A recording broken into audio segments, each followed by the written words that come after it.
এর বাকি অংশ ঘুরে দেখব।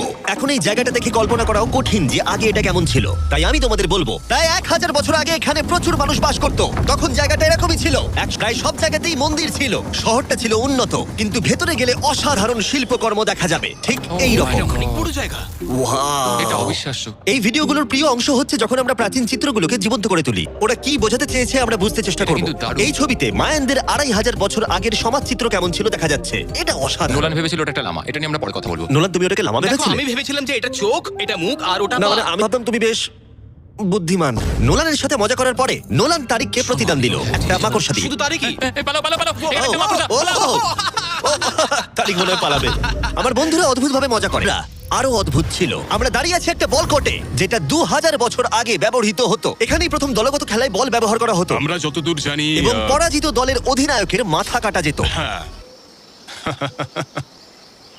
মায়ানদের ইতিহাস খুবই ভয়ঙ্কর ছিল। ওয়াও, এটা বিশাল। হ্যাঁ খুবই সুন্দর। এরকম মন্দির এখন কেন বানানো হয় না? প্রায় 2000 বছর আগে রাজা এবং রানী এখানে থাকতো, কিন্তু 2500 বছর আগে এরকম দেখতে ছিল। প্রচুর মানুষ এখানে এসে জড়ো হতো, এমনকি ঘন্টার পর ঘন্টা অপেক্ষা করতো শুধু একবার রাজাকে দেখবে বলে। ফিরে আসে এবার বর্তমানে, চলো একটু ঘুরে দেখা যাক। ঠিক আছে। 2000 বছর আগে রাজা এসে দাঁড়াতো এবং তার প্রাসাদ থেকে খেলা দেখতো। এটা দারুণ ছিল। ও মাই গড, এটা অনেকটা গোলকধাঁধার মতো। হ্যাঁ, কারণ যদি রাজাকে রক্ষা করতে হয় তুমি সবকিছু জটিল না, করে তুললে। তুমি জটিল করে আর্নেস্টো, তুলছো। সত্যি বলো তো, কেউ কি এই ইটটা কখনো চেপে দেখেছে যে এখানে কোনো গুপ্ত পাওয়া যায় কিনা? আমার তো মনে হয় এটা কেউ করেনি। এটা একবার দেখবো।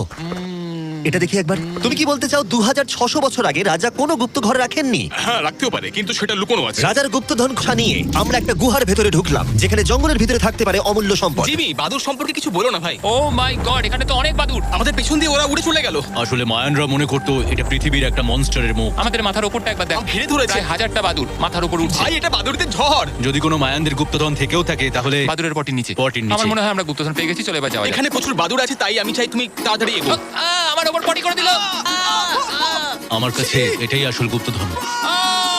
আমার হাতে লেগে এখান থেকে গেছে। চলো নোলান, এখান থেকে তাড়াতাড়ি বেরিয়ে চলো। এখানে থাকার কোনো মানেই হয় না, এখানে কোনো গুপ্তধন নেই। এখন একটা মন্দির বাকি আছে যেখানে গুপ্তধন থাকতে পারে, আর যেহেতু অন্ধকার ছেলেরা মশাল জ্বালিয়ে নাও। চলো পরের অ্যাডভেঞ্চারে। যদি পরের প্রাচীন মন্দিরে ঢোকার আগে মশালগুলো নিভে যায় তাহলে আমি খুব দুঃখ পাবো। মন্দির মন্দির মন্দির, শুধু মশালের আলোতে চারিদিকটা মায়াবী লাগছে। দেখা যাক এবার আমাদের জন্য কি অপেক্ষা করে আছে। অ্যাডভেঞ্চার করছি মনে হচ্ছে, কিন্তু মশাল নিভে গেল আর রাস্তা নেই। এই চেষ্টাও বিফলে গেল, সামনে এগোনো যাবে না।